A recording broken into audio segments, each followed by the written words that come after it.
Bienvenidos a este nuevo módulo que tiene como título Documentos históricos, los credos.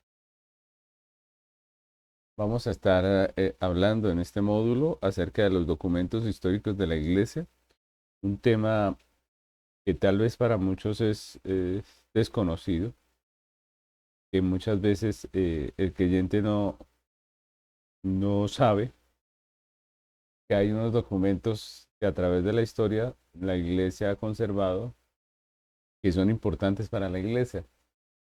Y específicamente vamos a hablar de los credos. Entonces quiero empezar leyendo un texto que está en Segunda de Pedro, capítulo 3, versículos 1 y 2, que dice: Amados, esta es la segunda carta que os escribo, y en ambas despierto con exhortación vuestro limpio entendimiento, para que tengáis memoria de las palabras que antes han sido dichas por los santos profetas y del mandamiento del Señor y Salvador dado por vuestros apóstoles.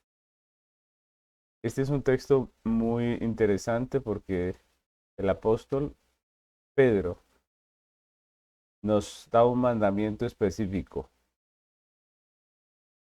y es tener memoria de las palabras que antes han sido dichas, primeramente por los profetas, pero también por los apóstoles del Señor Jesucristo. Se nos manda a tener memoria, a, a guardar esto en nuestro corazón. Y no están hablando de otra cosa sino de la sana doctrina. La sana doctrina eh, o el Evangelio. El verdadero Evangelio de Jesucristo es el que anunciaron los profetas y luego los apóstoles, ¿no? Los profetas anunciaron la venida del Señor Jesucristo, anunciaron el cumplimiento del, del plan eterno de redención en Cristo. Isaías habló del Mesías y los profetas del Antiguo Testamento plantearon el Evangelio como algo que vendría. Y luego los apóstoles predicaron acerca de ese evangelio cumplido de Cristo como el Cordero de Dios que quita el pecado del mundo. Así que el encargo del apóstol Pedro es a que lo tengamos siempre presente, a que no lo olvidemos, a que tengamos memoria. Y de eso vamos a hablar en este módulo, ¿no? Quiero que veamos el contenido de lo que va a ser este módulo. En la primera clase vamos a hablar de la historia y de los credos. En la segunda clase vamos a hablar del credo apostólico. En la tercera del credo de Nicea. Y en la cuarta del credo de Atanasio. Y vamos a comenzar con la clase de hoy, en la cual vamos a hablar de historia y de credos. Primeramente quisiera hablar de la historia y de la importancia de la historia para la iglesia cristiana, ¿no? Cuando nosotros hablamos de credos o hablamos de un catecismo, por ejemplo, los cristianos modernos lo asocian inmediatamente con la iglesia católico romana. Y esto pasa por causa de que muchas veces hay un gran desconocimiento de la historia entre los creyentes, ¿no? En la actualidad, muy poco se sabe de historia de la iglesia cristiana y la mayoría de los cristianos lo que hacen es asociar todas estas cosas que tengan de pronto alguna relación con el catolicismo romano y dicen, eso es católico. Entonces, miremos la importancia de lo que es la historia, ¿no? De conocer la historia de la iglesia. Eso es muy importante para los cristianos. Tenemos que saber mm, por qué pensamos como pensamos, de dónde vienen las diferentes eh, palabras que usamos y si son o no son válidas, viendo la historia y sabiendo cómo llegaron a nosotros.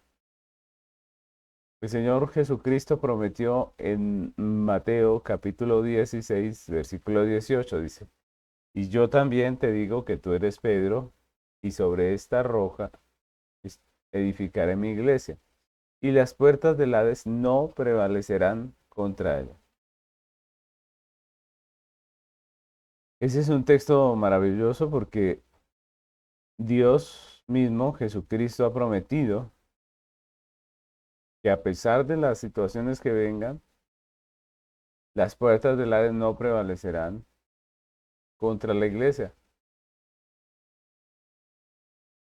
Y cuando vemos la historia de la iglesia, lo que vemos realmente es a Dios a través del tiempo, edificando esa iglesia, perseverando en su iglesia, guardando su iglesia.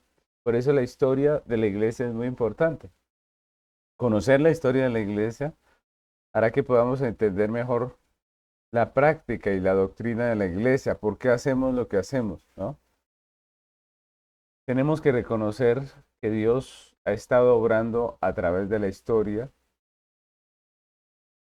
y por eso ella es un testimonio de la providencia soberana de Dios.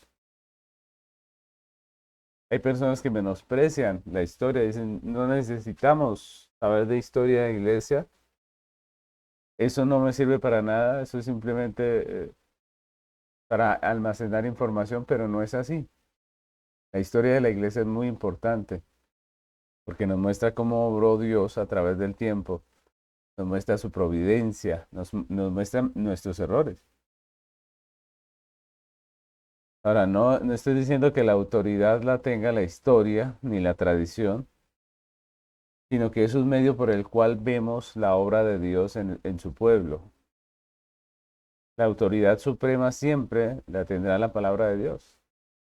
La historia solamente testifica de lo que Él ha hecho a través del tiempo con su pueblo, ¿no? Otra cosa que es importante es que en la historia aprendemos de los ataques contra la iglesia y de los errores que hemos cometido. Estas dos cosas son importantísimas. No solo somos animados por la historia a la verdad, sino también somos advertidos por la historia contra el error. Un ejemplo de esto es el Concilio de Jerusalén en Hechos 15, un suceso histórico que quedó registrado en la Biblia como testimonio en contra del legalismo. Si ustedes recuerdan, este pasaje nos habla de eso precisamente. A Dios le plació dejarlo en la escritura como un testimonio en contra de lo que era el legalismo de la época. Hechos 15 del 1 y 2 dice, entonces algunos que venían de Judea enseñaban a los hermanos, si no os circuncidáis conforme al rito de Moisés, no podéis ser salvos.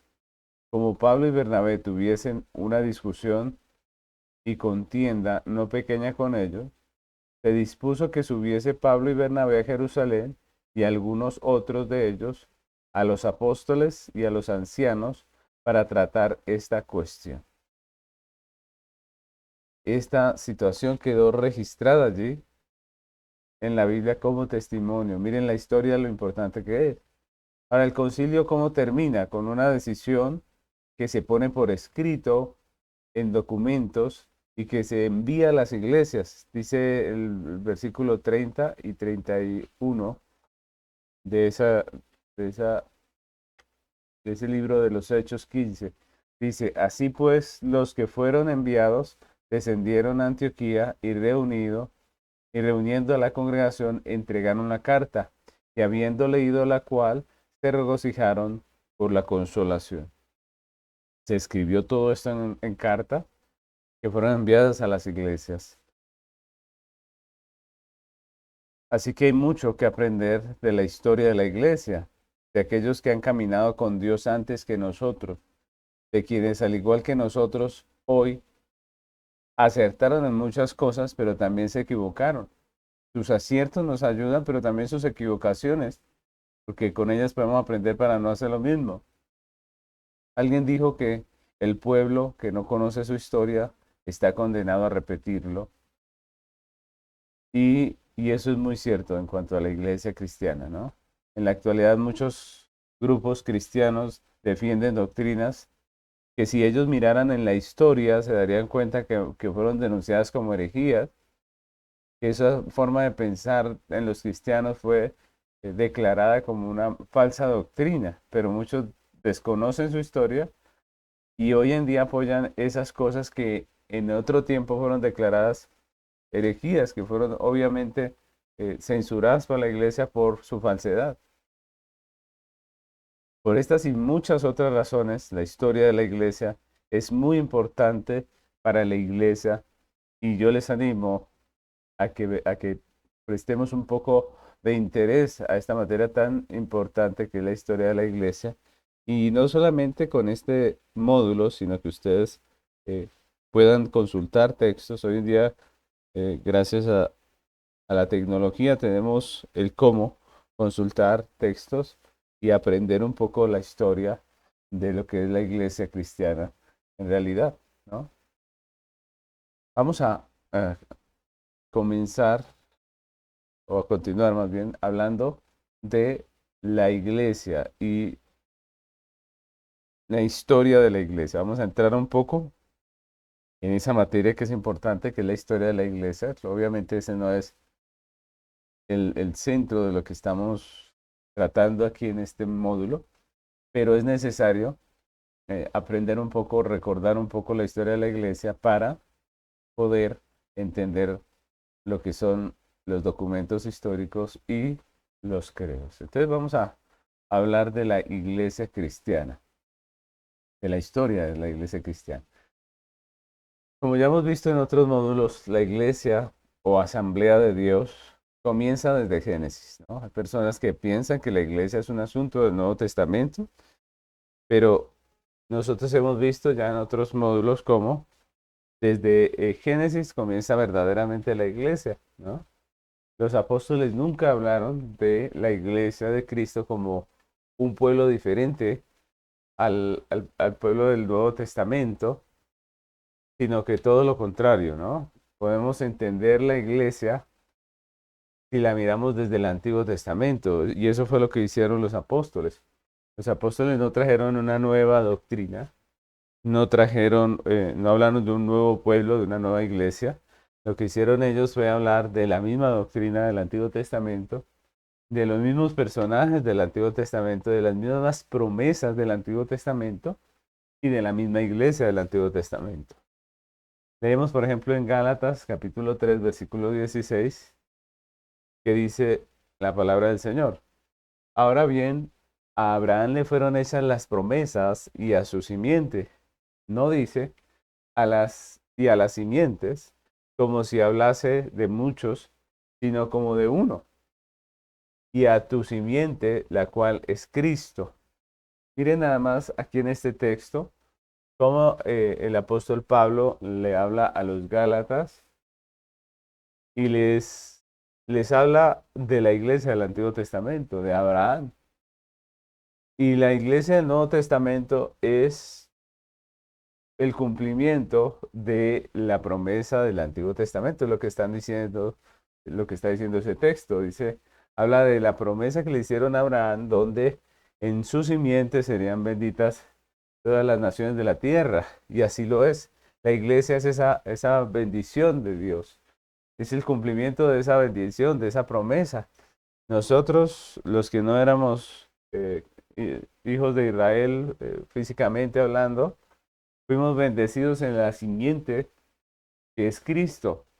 Por medio de Cristo nosotros somos el mismo pueblo.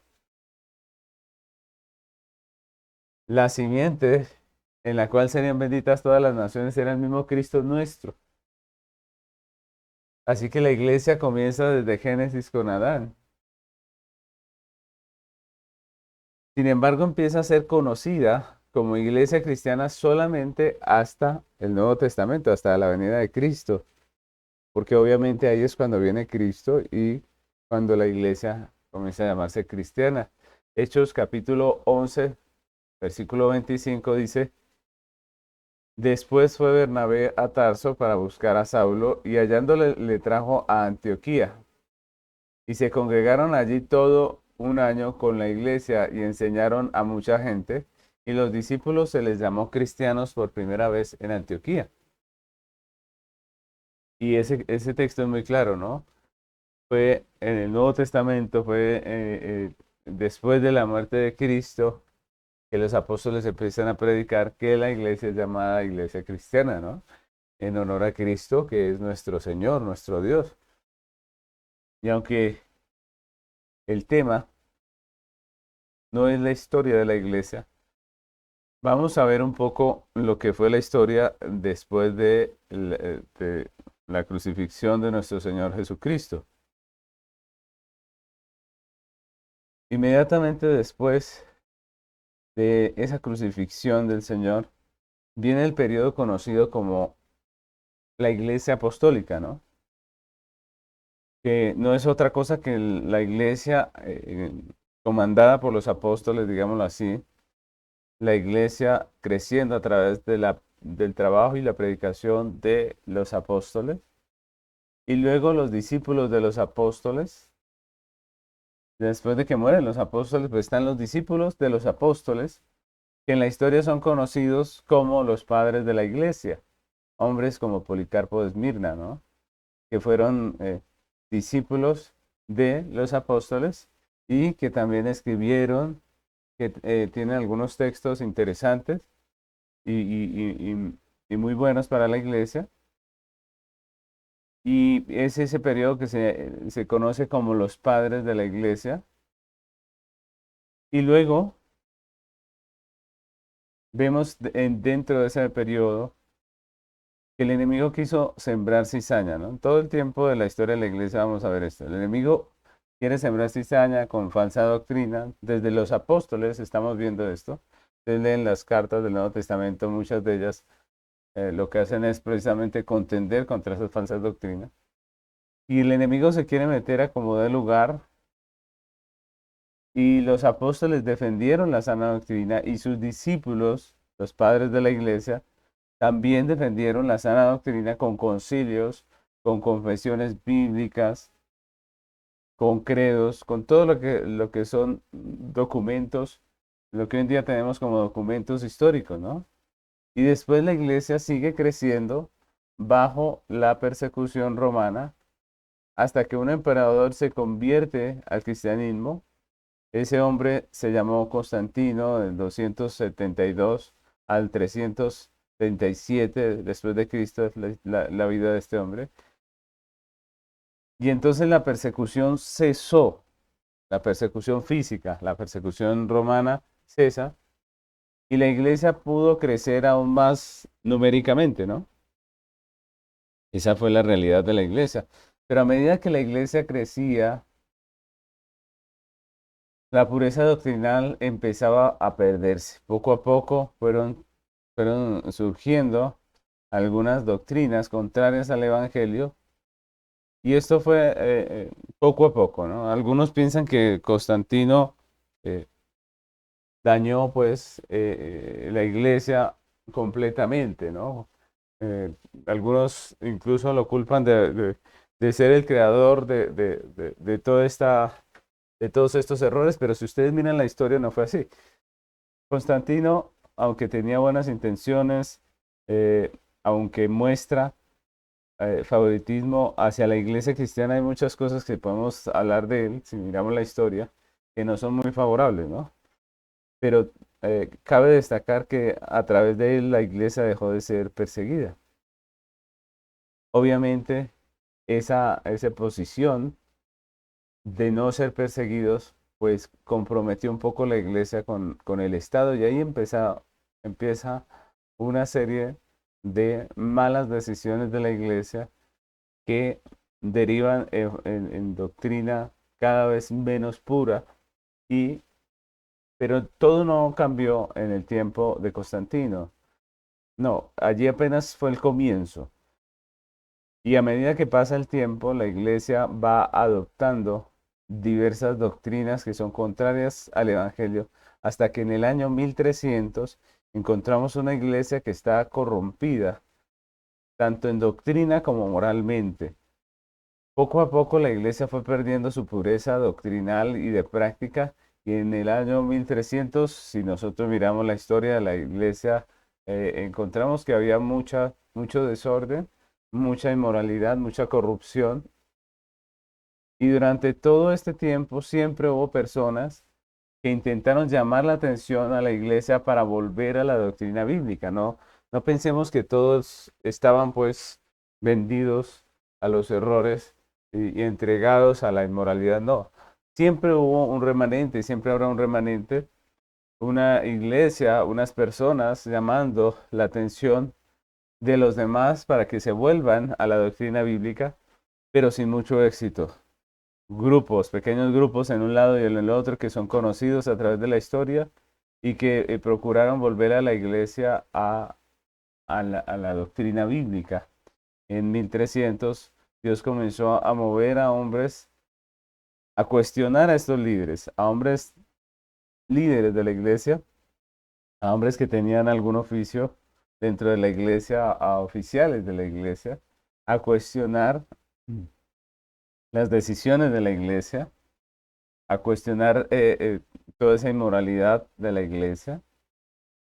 Y estos hombres se conocen hoy como los pre-reformadores, ¿no? Que vienen a ser aquellos hombres eh, que antes de la reforma empezaron a llamar la atención de la iglesia, que fueron los que prepararon prácticamente el terreno para lo que después fue llamada la reforma protestante. En el año 1517 es el año insignia para la reforma, y allí es que realmente se divide la iglesia de una manera específica, ¿no? Unos quisieron seguir en sus errores y otros volvieron a la senda bíblica. Los reformados, de donde viene la iglesia cristiana o evangélica, son esos que quisieron apartarse de su error, ¿no? En 1517, los que estaban inconformes con esos errores de la iglesia prácticamente se apartan, que son los que llamaban los reformados, de donde viene la iglesia cristiana evangélica de hoy en día. Los que prefirieron seguir en sus errores emprenden lo que hoy se conoce como la contrarreforma y establecen un concilio para reafirmar sus errores. El concilio de Trento en el año 1545, que duró hasta 1563, y es allí que podemos hablar verdaderamente del inicio de lo que se conoce hoy como el catolicismo romano, ¿no? Eso es lo que realmente se llama el catolicismo romano. Miren lo interesante porque a veces hay personas que tienen una confusión con esto, ¿no? Piensan que el catolicismo romano es mucho más antiguo, pero la realidad es que no. La iglesia se fue torciendo y en 1517 es donde se define quién es quién, ¿no? En 1517 los reformados que estaban inconformes, los cristianos que estaban inconformes con el pecado de su iglesia, con el pecado, la inmoralidad, la doctrina errada que había entrado a la iglesia, pues ellos se apartan y es lo que se llaman reformados, y los que se quedan en el error allí hacen un concilio y en ese concilio reafirman sus errores y es lo que llamamos la iglesia católico romana. Allí realmente es que surge en 1545, donde se comienza el concilio de Trento. Los que deciden volver a la senda bíblica son conocidos como los reformados, un movimiento que surge en diferentes países a través de diferentes hombres de Dios, como Martín Lutero, Juan Calvino y otros, que a pesar de la distancia y lo difícil que era la comunicación en ese tiempo entre uno y el otro, ellos terminan defendiendo los mismos postulados bíblicos. Ellos terminan luchando por la misma causa, con el mismo sentido y deseo de enderezar lo que se había torcido, de poder volver a la senda bíblica. Y entendiendo esto podemos ver que si miramos atrás en la historia, desde cualquiera de los dos grupos hay un punto en el que se unen, ¿no? Alguna vez lo que hoy en día se llama la Iglesia Católica Romana y la Iglesia Evangélica de hoy en día o cristiana, éramos un solo grupo, que se dividió a causa del error doctrinal y práctico, ¿no? Tenemos una misma historia en común desde un punto. Hay un punto en el que nos dividimos y de ahí para atrás tenemos la misma historia en común. Y eso hace que históricamente, hasta antes de la división, tengamos mucho en común. Por eso cuando hablamos de los credos de la iglesia, muchos piensan que es algo católico, católico romano, ¿no? Por eso no pueden aceptar estas cosas como cristianas porque ven como si fueran católicas. Pero eso no es así, eso no puede ser porque históricamente cuando se hicieron los credos, la Iglesia Católica Romana no existía esa denominación. Cuando se hicieron los credos solamente existía la Iglesia de Cristo. Entonces, como podemos ver, conocer nuestra historia nos aclara mucho el entendimiento acerca de la Iglesia y deriva en una mucho mejor comprensión de lo que somos, ¿no? Conocer la historia quita de nuestra mente concepciones que son equivocadas, que son falsas, argumentos que están mal, ¿cierto? Y nos permiten hablar con mucha más claridad de lo que realmente somos. Entonces la iglesia cristiana lo que hizo fue dividirse de la iglesia cuando se había contaminado con inmoralidad, con falsa doctrina. Y es lo que hoy en día conocemos como iglesia reformada, que fue conocida de muchas maneras en diferentes partes. En el tiempo de la Reforma, unos se llamaban reformados, dependiendo del idioma, ¿no? De ahí sale la iglesia presbiteriana, de ahí salen los luteranos, ¿no? De la Reforma. Y ahí es cuando la historia de la iglesia se divide. Si miramos para atrás, de ese punto para atrás, pues tenemos mucho en común con la iglesia que decidió mantenerse en el error, ¿no? Ellos pueden hablar de la historia de la iglesia y nombrar muchas de las cosas y personajes que estuvieron dentro de la historia nuestra también. Ellos hablan de Agustín de Hipona, nosotros también hablamos de Agustín de Hipona.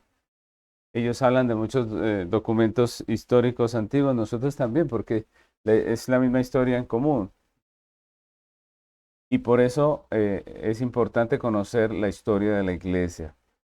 Y ahí es donde quiero también hablarles de los documentos históricos. Ya sabiendo un poco de la historia de la iglesia, entendiendo que esa parte anterior a 1500, pues tenemos mucho en común entre los diferentes actores de la historia. Pues ahora hablemos un poco de lo que son los documentos históricos. Aquí en la pantalla dejo un resumen pequeño de lo que les acabé de decir. Prácticamente resumimos la historia de la iglesia en que después de la redención viene la iglesia apostólica, luego los padres de la iglesia, luego Constantino en el 272 al 337, luego viene la corrupción y la prerreforma. La corrupción viene desde el comienzo de la iglesia empieza a corromperse hasta el 1300, vemos que la iglesia está muy corrompida.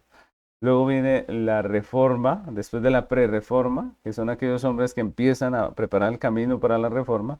Luego viene la reforma en el 1517 y de ahí viene la iglesia cristiana, de la reforma, de aquellos hombres que quisieron volver a la senda. Y luego viene la contrarreforma, que es cuando esta iglesia que se mantiene en el error hace un concilio reafirmando sus posturas equivocadas en el concilio de Trento y es donde surge el catolicismo romano. Eso es muy importante porque nos va a dar la base para entender por qué los documentos históricos también hacen parte de nuestra historia. Entonces, ¿por qué? Porque obviamente son de la iglesia. Los errores que cometimos Antes tenemos que decir que esos fueron nuestros. Muchas veces hay personas, hay cristianos que disfrutan decir, hablar de los errores de la iglesia y ponerles la etiqueta. Esto fueron los católicos romanos o esto es por estas personas. Pero la realidad es que fuimos nosotros los que cometimos los errores. La iglesia cristiana a través de la historia ha cometido muchos errores. Tenemos que aceptarlos, reconocerlos, los que fueron nuestros, ¿no? Obviamente hay unos que no, pero los que fueron antes de 1500 fueron los errores de la iglesia cristiana. Fuimos nosotros los que nos torcimos como iglesia cristiana.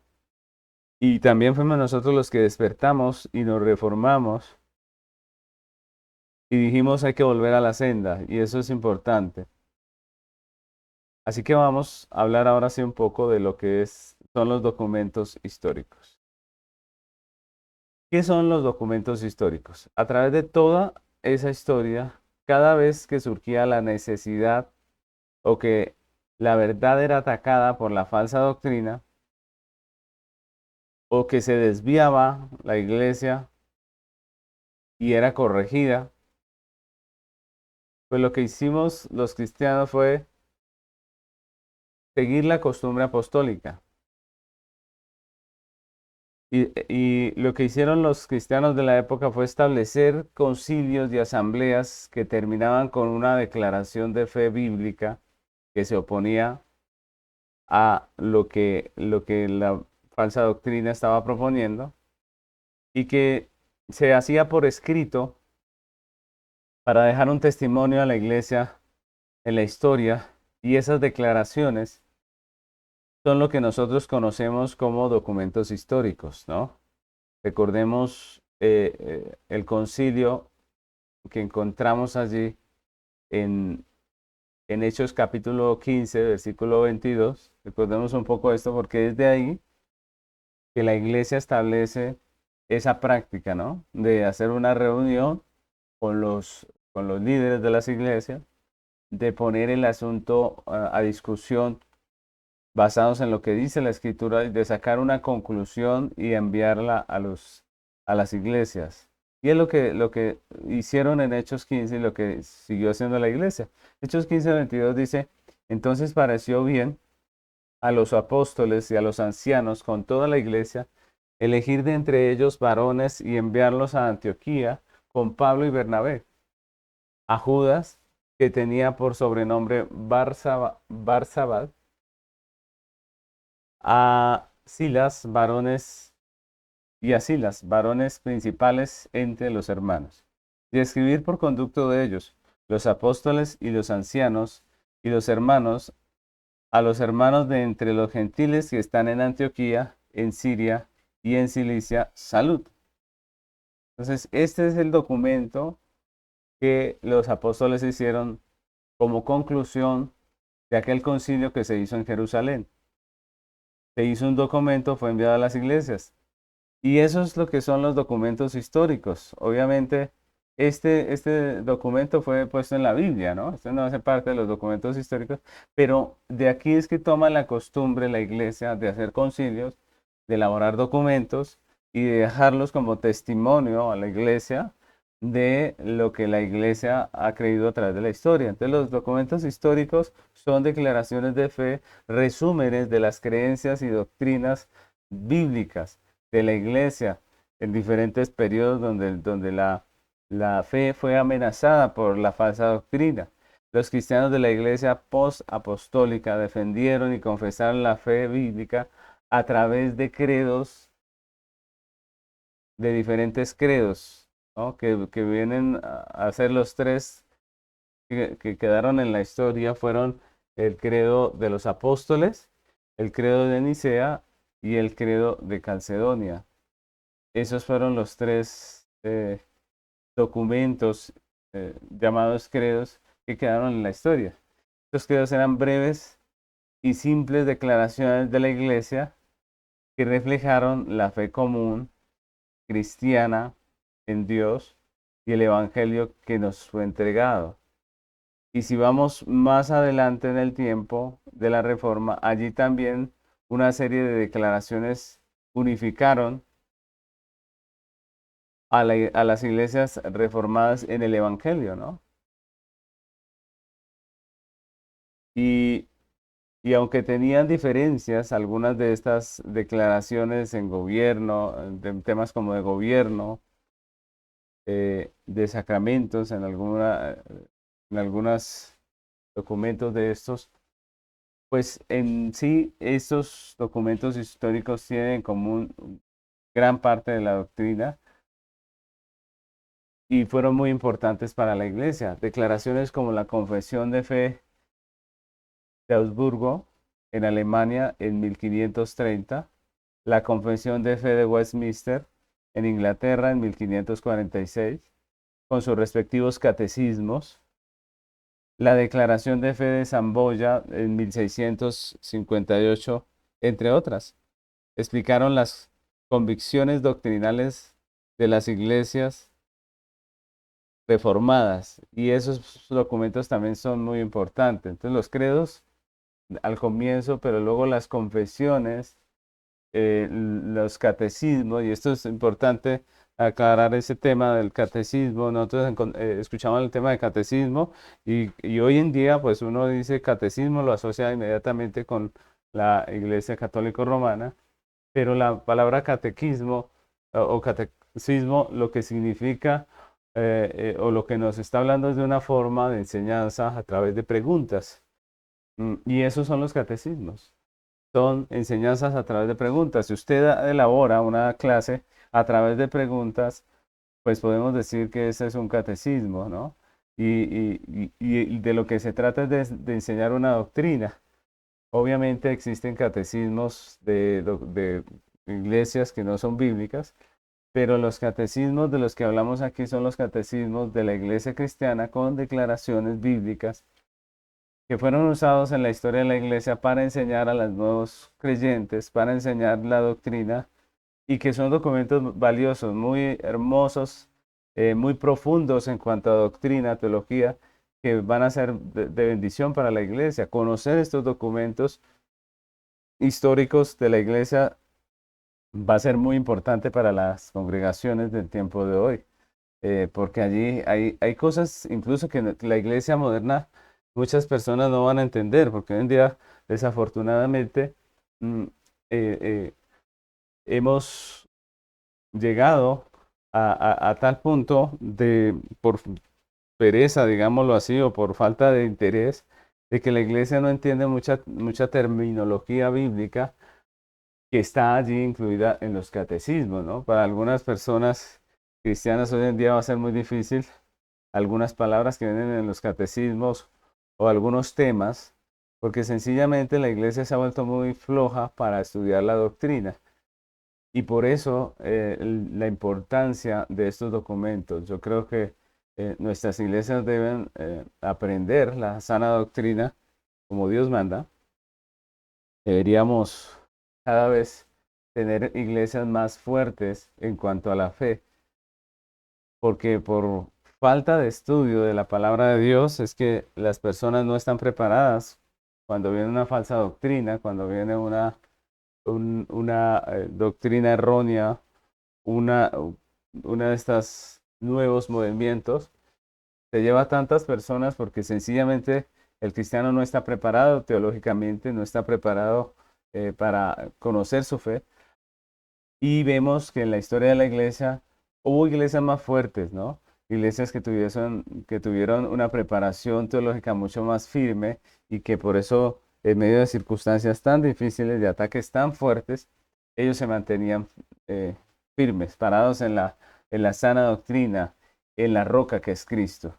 Así que esta historia de la iglesia también nos debe animar a fortalecer la fe de la iglesia a través del estudio de la palabra de Dios. Debemos, los que somos pastores, maestros de la congregación, animar a la iglesia a estudiar la sana doctrina, a estudiar la historia. De esa manera vamos a tener creyentes más fuertes, más convencidos de la palabra, que van a poder hacerle frente a los diferentes ataques del enemigo contra la iglesia cristiana. Y por eso las iglesias bíblicas hacen bien en valerse de estos documentos antiguos, ya que son una herencia maravillosa para nosotros la iglesia. Las iglesias bíblicas tienen estos documentos. Hay muchas iglesias bíblicas que se adhieren a la doctrina de estos documentos porque es una doctrina muy bíblica. Recordemos que el profeta Jeremías en Jeremías 6:16 nos hizo un llamado que debemos atender. Dice Jeremías 6:16. Así dijo Jehová, paraos en los caminos, mirad y preguntad por las sendas antiguas cuál sea el buen camino, y andad por él, y hallaréis descanso para vuestras almas. Mas dijeron, no andaremos. El llamado de Jeremías es muy claro. Parar en el camino, mirar las sendas antiguas. Los documentos históricos nos permiten eso, nos permiten mirar las sendas antiguas. ¿En qué era que creía la iglesia antigua? Pues en los documentos históricos vamos a ver qué era lo que pensaban ellos, qué era lo que veían ellos, cómo entendían la vida de ellos, y nos van a hacer un material muy interesante, muy edificante para nosotros si los consultamos. Ahora, estos documentos históricos son un regalo para la iglesia. Por supuesto, a diferencia de la Biblia, los documentos históricos de la iglesia sí son falibles, ¿cierto? Es decir, sí pueden fallar. Y por eso deben ser estudiados a la luz de la palabra de Dios. Son importantes, claro que son importantes. Son una herencia maravillosa para la iglesia. Sin embargo, ellos sí pueden fallar. Estos son documentos hechos por hombres, no son inspirados. Así que deben ser estudiados, obviamente, a la luz de la palabra, ¿no? Y si se encuentra una inconsistencia entre lo que dice la Biblia y el documento histórico, obviamente siempre la Biblia es la que tiene razón, ¿no? La Biblia es nuestra norma de fe y conducta, no los documentos históricos. Los documentos históricos fueron y siguen siendo una herramienta importante para proteger y fomentar la sana doctrina. Así que les animo a que los consulten y que puedan aprovechar ese material que tenemos como herencia las iglesias reformadas, las iglesias bíblicas. Ahora, vamos a hablar de los credos específicamente. ¿Qué son los credos, no? Los credos de la iglesia cristiana, o también conocidos como los credos ecuménicos, hacen parte de los documentos históricos de la iglesia y se formaron antes del tiempo de la Reforma. Ahora, alguno puede tener problema con la palabra ecuménico, ¿no? Porque la palabra ecuménico ha perdido, digámoslo así, el significado original y hoy en día tiene un significado para algunas personas un poco negativo, ¿no? Ecuménico nos habla de tener algo en común. Y cuando se llaman los credos ecuménicos, es porque eran los credos que tenían en común las iglesias cristianas en la antigüedad, ¿no? Hoy en día la palabra ecuménico se usa como para hablar de ese movimiento que pretende la unidad de la iglesia a toda costa, ¿no? Y eso es un movimiento que no tiene sentido, ¿no? Porque sencillamente la Biblia dice que la luz no tiene comunión con las tinieblas. El hecho de llamarnos cristianos no quiere decir que todos los que nos etiquetemos como cristianos debemos estar en unidad, porque sinceramente hay muchos grupos que se llaman cristianos y que su doctrina pues no permite que un cristiano bíblico esté unido a ellos. Eso es así de sencillo. No puede haber unidad entre algo que es totalmente contrario, ¿no? El verdadero evangelio no se une al falso porque sencillamente no, la naturaleza del uno es muy diferente a la del otro. Como dice el apóstol Pablo, no hay comunión entre la luz y las tinieblas, ¿no? Así que cuando hablamos de ecuménico no nos estamos refiriendo a ese movimiento, sino que la palabra ecuménico se usa para hablar de los credos en el sentido de que eran comunes a todas las iglesias cristianas de la época. Entonces, por eso se llamaron los credos ecuménicos. Hacen parte de los documentos históricos de la iglesia y se formaron antes del tiempo de la Reforma. Estos credos hablan de los principios fundamentales del cristianismo, especialmente de la Trinidad, de la persona de Cristo, del, del Dios hombre y son la herencia de la iglesia cristiana. Entonces, esos credos son importantes porque van a tratar temas que fueron pues controversiales en la antigüedad, eh, que fueron atacados y que por eso la iglesia tuvo que defenderlos, ¿no? Entonces, ¿qué son los credos? Decimos que los credos de la iglesia cristiana, o también conocidos como los credos ecuménicos, hacen parte de los documentos históricos de la iglesia que se formaron antes del tiempo de la Reforma. Esos credos hablan de los principios fundamentales del cristianismo, especialmente de la Trinidad, de la persona de Cristo, de Dios hombre, y son herencia, una herencia preciosa para la iglesia. Otra pregunta, ¿cuáles son los credos de los que estamos hablando? Pues específicamente son tres, ¿no? El credo de Nicea, formulado entre el año 325 en el concilio de Nicea. Ese es uno de los credos que vamos a estar estudiando. El otro es el credo de los apóstoles, que es el más breve, más pequeño y antiguo de los tres credos ecuménicos, y su origen se remonta al siglo segundo.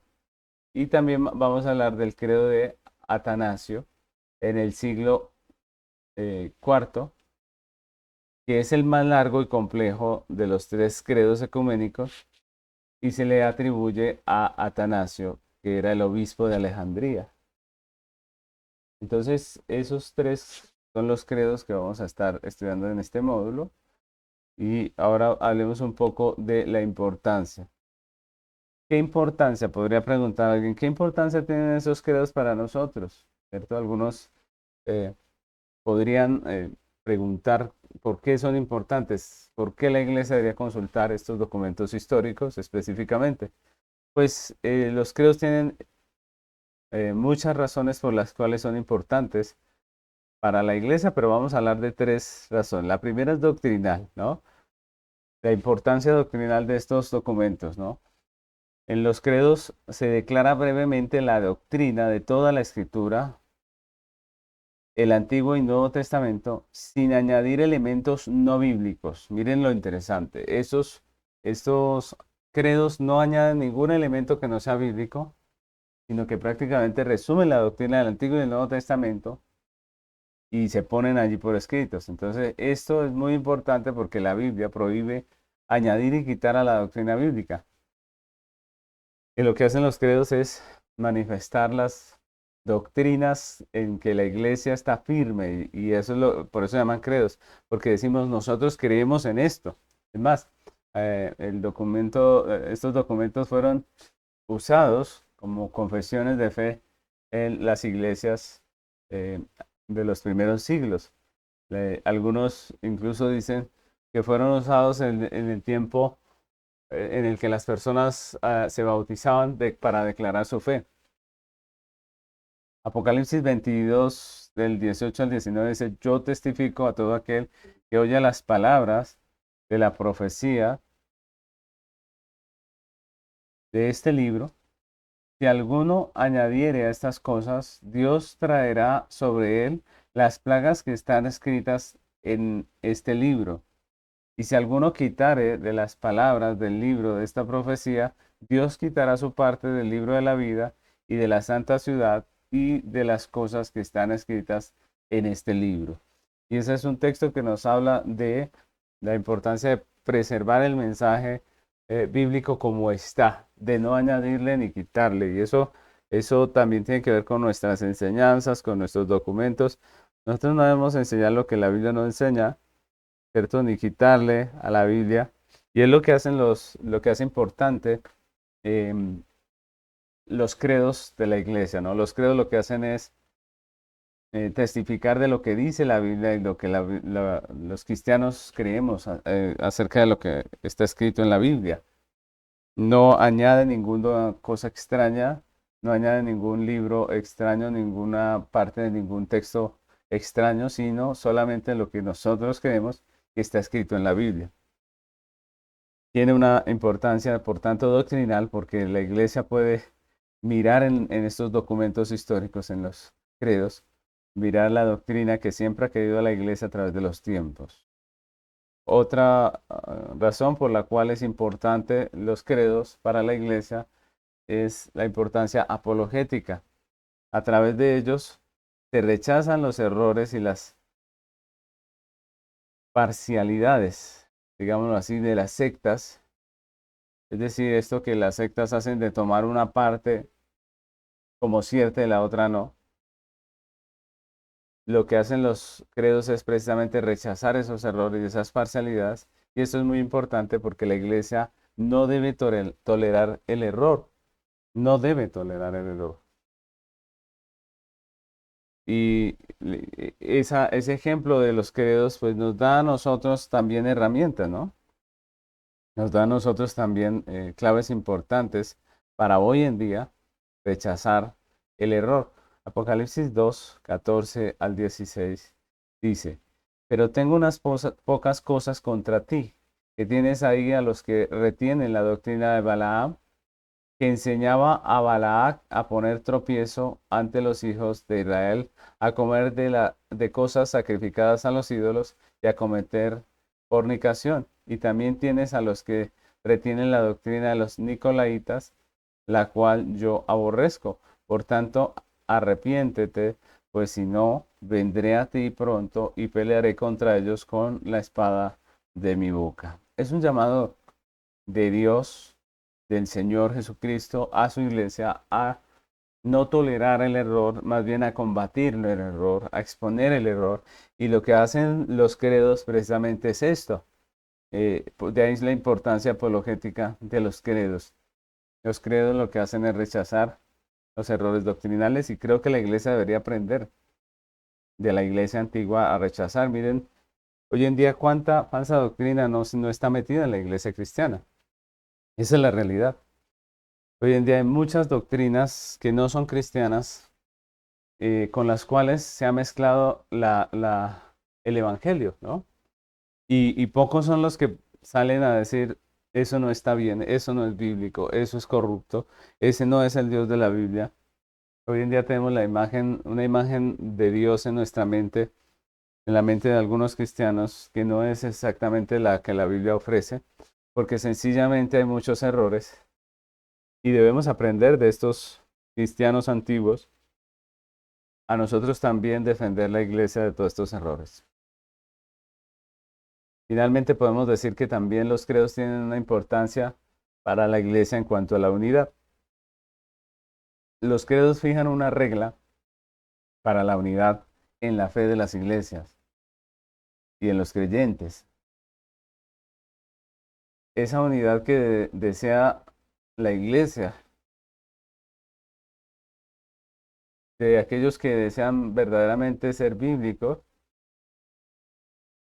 pues allí tienen un material que realmente manifiesta las creencias bíblicas. Estos credos unían las iglesias. Sí, habían diferencias en algunas cosas, pero en lo esencial, en lo que nosotros creemos como doctrina fundamental, pues las iglesias estaban en uniformidad, todos creían igual, y los credos fueron una herramienta para la unidad de la iglesia. Recordemos que ese es un llamado que nos hace el Señor a través de los apóstoles. Por ejemplo, en Efesios 4:1 al 6 dice, yo pues, preso en el Señor, os ruego que andéis como es digno de la vocación que fuisteis llamado, con que fuisteis llamados, con toda humildad y mansedumbre, soportándoos con paciencia los unos a los otros en amor, solícitos en guardar la unidad del Espíritu en el vínculo de la paz. Un cuerpo, un espíritu, como fuisteis también llamados en una misma esperanza de vuestra vocación, un Señor, una fe, un bautismo, un Dios y Padre de todos, el cual es sobre todos y por todos y en todos.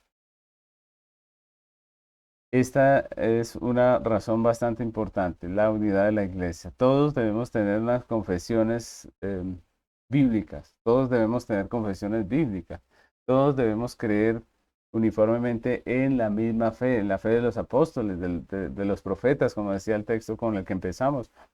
Y una manera en que la iglesia lo hacía en el tiempo antiguo era a través de los credos. Ellos decían nosotros creemos en esto y todas las iglesias quedan igual. A pesar, obviamente, de las diferencias que pudo haber en otros temas, en temas menos, digámoslo así, menos neurálgicos, menos fuertes, pero en lo básico, en lo fundamental, la iglesia está unida, ¿no? Y eso es importante. La iglesia de hoy debe aprender de la iglesia antigua a tener declaraciones, confesiones certeras, bíblicas, inamovibles, porque por eso, por falta de esas confesiones firmes, es que hoy en día cualquier moda, cualquier cosa que sale, la iglesia la va abrazando sin pensar, sin meditar en lo que está haciendo. Así que son tres credos de los que vamos a estar hablando en las próximas clases. Vamos a ver uno por uno y vamos a aprender la historia de estos credos, vamos a ver las doctrinas a las que se opone, las falsas doctrinas a las que se opone, y vamos a ver las doctrinas básicas que defiende, ¿no? Y esa va a ser la dinámica de este módulo. Espero que estemos muy atentos a esta historia de la iglesia que va a ser de enriquecimiento para nuestros corazones como creyentes y va a bendecir también a la iglesia, a las iglesias donde nosotros prestamos nuestros servicios, nuestras labores. Conocer la historia de la iglesia es importante y nosotros como cristianos no debemos ser negligentes en esto. Así que con esto terminamos por el día de hoy y si Dios lo permite, nos vemos en la próxima clase. Bendiciones.